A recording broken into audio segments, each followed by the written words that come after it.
Hey folks, Loki here, and today we're going to be talking about secondary map mechanics. Now, they are called secondary map mechanics for a reason, and that is because they are secondary. Generally speaking, you should never prioritize secondary mechanics over capping, decapping, or contesting nodes. You know, look, I've seen far too many players obsessing over a secondary mechanic, and it does not work in your favor 99% of the time. The thing that you have to remember in Conquest is it's capped nodes and points ticking over that win matches. Now, like most things in PvP, there is no one-size-fits-all approach as far as, you know, a rule for when and what mechanics. So we're going to take a look at each of the maps and the mechanics that are unique to that map. First up, we have the Battle of Kyhlo. Now, everyone by now should know the secondary map mechanic on this map is the trebuchet. Here is a rule you can live by. There is never a good time to jump on the trebuchet. Oh, but the trebuchet does so much damage. Yeah, whoopee-doo. Yeah, it does damage. But you know what it doesn't do? It doesn't cap a point, it can't decap a point, and it can't contest a node. For every minute you waste sitting on the treb, firing away, doing all that damage, you're virtually leaving your team in a 4v5 situation. So ask yourself, how many 4v5 matches do you win? You know, it's like I've won, like, I think maybe 3 in 4 years. It doesn't happen. So why would you disadvantage your team so badly? You know, every time you're on the trebuchet, it takes you out of active play. And while you might be able to do some damage in a team fight over mid, you're not moving around. You can't react to different things that are happening on the map. You can't be where your team needs you. So please, do everyone a favour, stay away from the trebuchet. But, you know, if the opposition have, you know, if they're dumb enough to have someone camping on the trebuchet, by all means, go over there, kill them, destroy their trebuchet, and then get back into regular map rotation. But I cannot say it enough, and with enough, you know, passion, of stay off the goddamn trebuchet. Moving on to Eternal Coliseum. Now on this map, it has artifacts that spawn around the midway point of the map on opposite sides. They first come up at around the 12 minutes 30 mark, and then every 3 minutes afterwards. Now the 2 artifacts that you can get are the Sword of Reaping. It provides a 20% damage buff for both power and condition for all teammates for around 90 seconds. For the person who channeled the buff, they get a minion of Grenth who will try and finish any player that player downs. The other one on the other side of the map is the Shield of Life, and it, across your teammates, gives an increase of health by 5,000 and toughness by 100 for everyone on the team for around 90 seconds. Now for the player that channeled that buff, if they're downed, they have a lovely little minion of Dwayne that automatically revives them, so they basically have to be killed twice to actually die. Now, these buffs aren't bad, but they're not game-changing either. And particularly when you take into account that where they're positioned at, and the need to channel them, they can take you out of active play for a not insignificant amount of time. In my humble opinion, the trade-off of timeout versus the buff gained is not worth the effort. However, if you're dominating the map on the opposing teams on respawn, then it can be worth grabbing one or both if for no other reason than it stops the opposition from getting it. Because, as I said to start with, they're not bad buffs. It's just that trade-off between time out of active play versus the buffs is, it's really quite questionable. So, look, as with every map, and I am going to keep banging on about this, holding and defending points, capped nodes, this is what wins matches. You need to think strategically about the timing of when, if you've got time up your sleeve, yes, go and grab one of the artifacts. It can give you an advantage, but you don't want that time out to go and get the buff to put you at a disadvantage. So just keep that in mind. Look for places where it is, and this is your general rule for map rotation. Look for actions that will give your team an advantage, not a disadvantage. The Forest of Niflhel, its secondary mechanic is the spawning of beasts. Blue team gets Chieftain Untitled and red team gets Skyhammer. Now these each spawn initially at around 14 minutes and then every 3 minutes after they are killed for the rest of the remainder of the match. What you will receive for killing one of the beasts is 25 points immediately, and then a team-wide buff of plus 50 to all stats for 90 seconds. Now, as with other secondary mechanics, these aren't bad buffs. They're good, they're nice to have, and you certainly shouldn't totally ignore either of the beasts, yours or the opposition's. But like in any map for Conquest, the priority is capped points ticking over for you.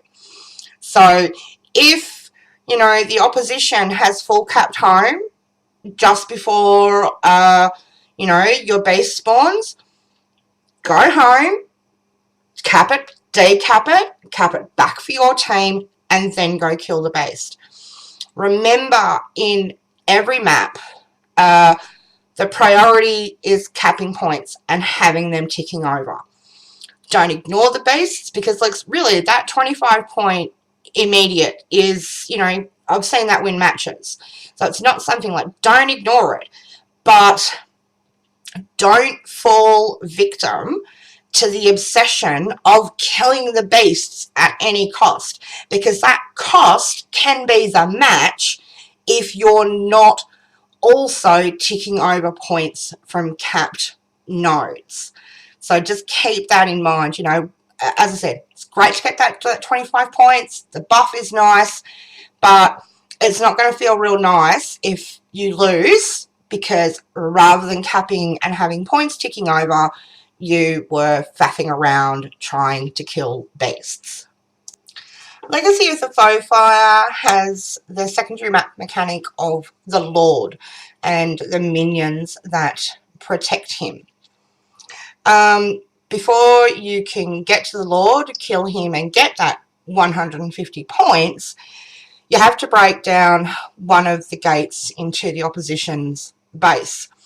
Now this is sometimes used as a distraction by a team to drag you out of active play, and to get you off point and going down there to kill who's ever trying to get into the gate or who's got into the base.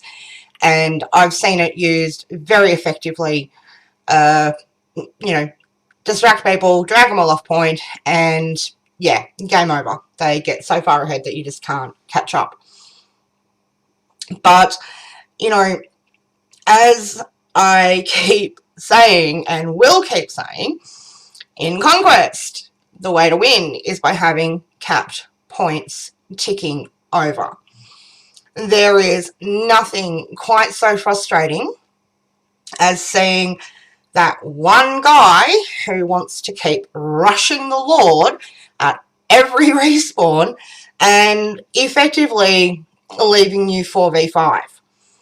Again, it's like, you know, the guy that won't get off the trebuchet in Kyhlo. This guy who's constantly rushing the Lord, they think, you know, they're helping, you know, but they're not. It's taking a player out of active play that can't cap, decap, or contest nodes. But that is not to say that going after the Lord is something you should never do. Lord kills can be a legitimate and effective strategy, but you have to time it right. Heading down towards the Lord before you're on at least 330 points, it is just, I don't know how else to say it, but it's just dumb. You will only get 150 points from the Lord kill. You've got to realise that if, while you're off point, the opposition will be jumping on point, they'll more than likely get a triple cap.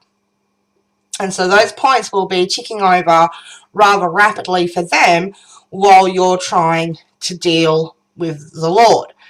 So this is why, you know, your timing of going for a Lord kill is critical.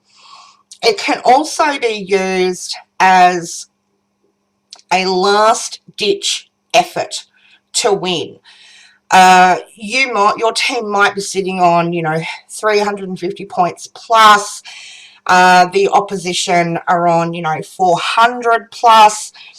Team fights aren't going your way, and, you know, as long as you've got the whole team on board and you can get down there and kill that Lord quickly, you can salvage a losing match at the death knell and turn it into a win.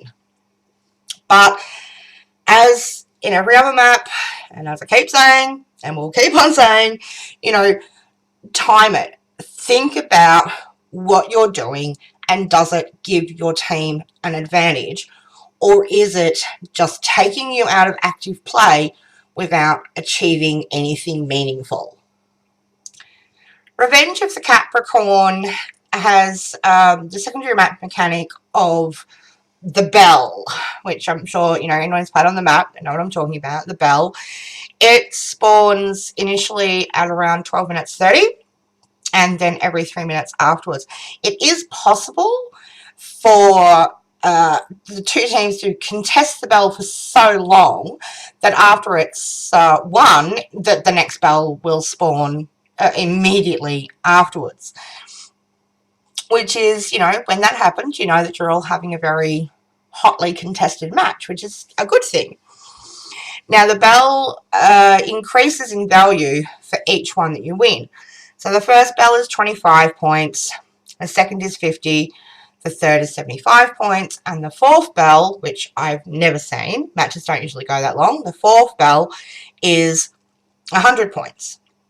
Now, I find this map very frustrating, personally, because players vote for it and then they completely ignore the bell.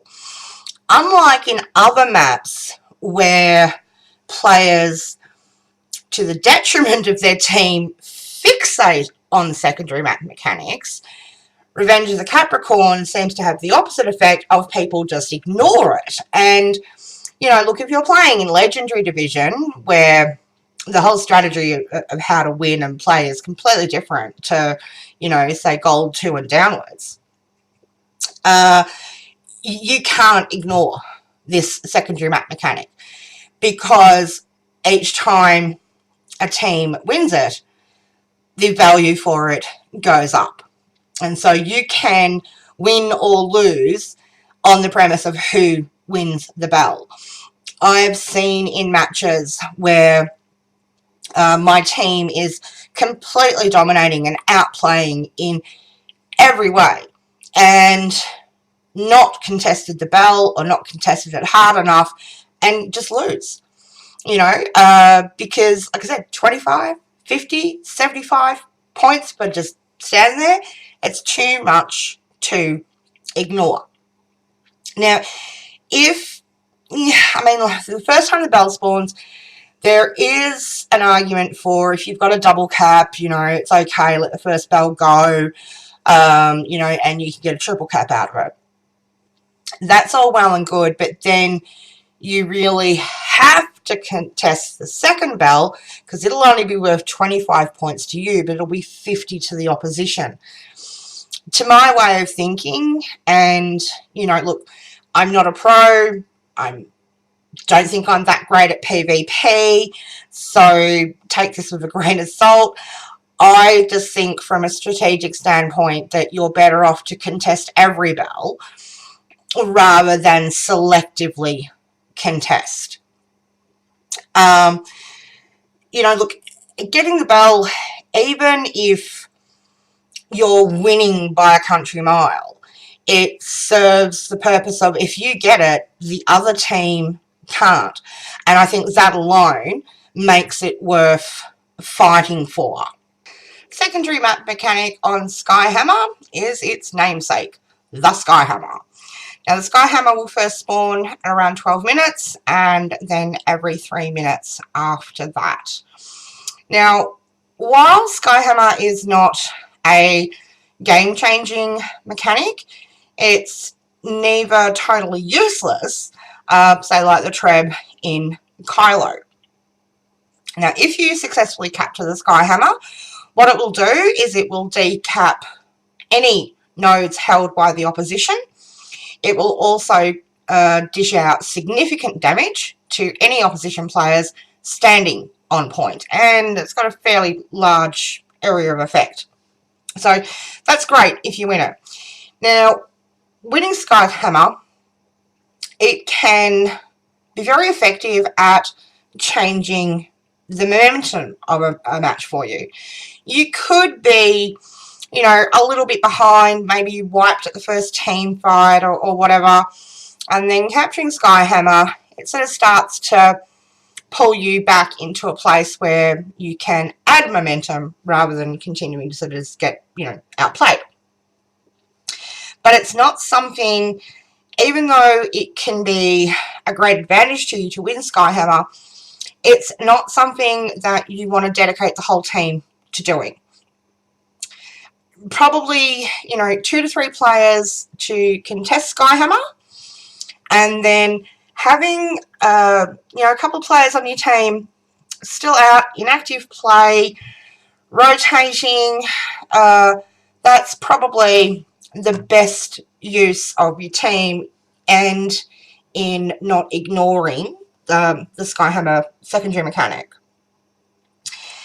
If, you know, it looks like you're going to lose Skyhammer, because that happens at times too, you want to make sure that your team is ready to immediately recap once Skyhammer has finished its, you know, thing of blasting on each point.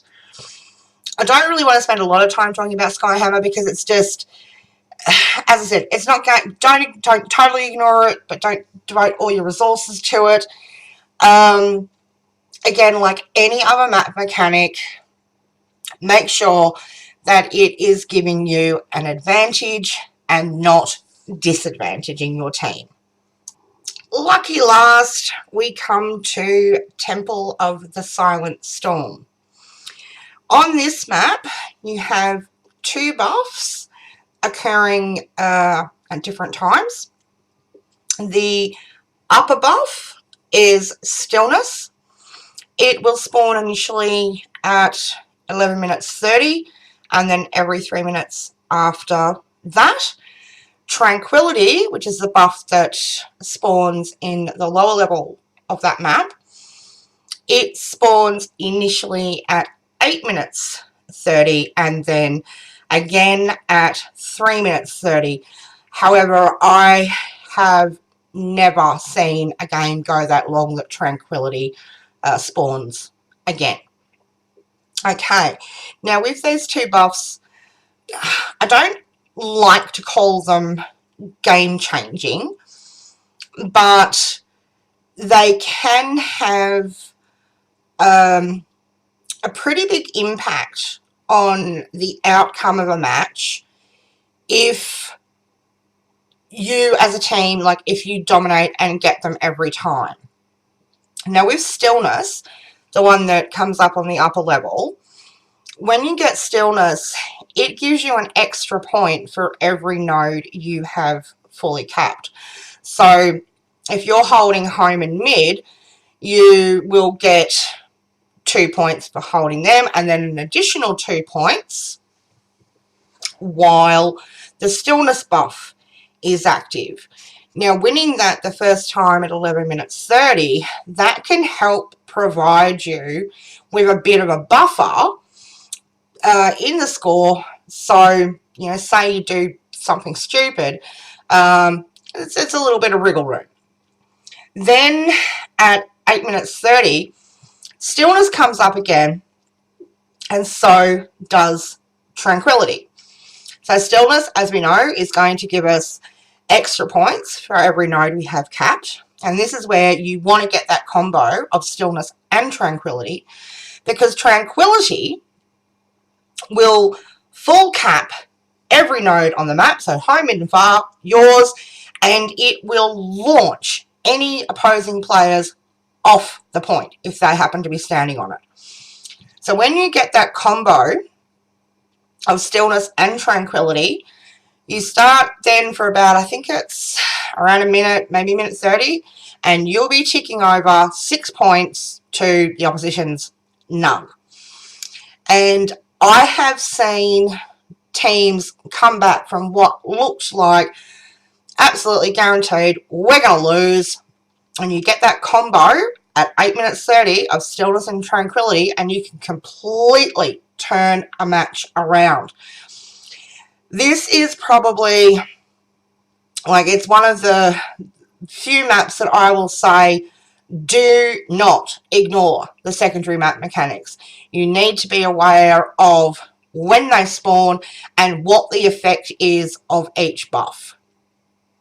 Because, you know, look, whether you're winning or losing, gaining extra points from Stillness can change the momentum of a match. You know, it can help pull it back in your favour, or it can push you to a snowball effect. And, you know, grabbing Tranquility, it is a great way for upsetting the balance of play if you're losing, and an amazing way to block out your opposition if you're winning. So be mindful of that. 11:30 and 8:30, they're the two big ones. Look for them, act on it, and hopefully you'll have plenty more wins. So there you have it, folks. That's a breakdown of each of the secondary map mechanics on all of the maps. I will reiterate that in Conquest, what wins matches? Capped points ticking over. Secondary map mechanics are exactly that. They are secondary. Use them to your advantage, not to your disadvantage. And, you know, look, as I said, you know, in different parts of the video, taking advantage of secondary map mechanics is part of learning rotation. You always should be asking yourself, where can I get an advantage for my team? What is the most beneficial thing I can do right now? If you factor that into every choice you make when you're moving around the map, you'll start to make better choices, and you'll see how that plays out in your matches. Thanks for watching. If you've got any questions or you'd like to suggest a topic for a future video, please leave that for me in the comments, and make sure you subscribe so you'll know when I have a new video out. For now, stay slinky, and I hope I see you in the mists.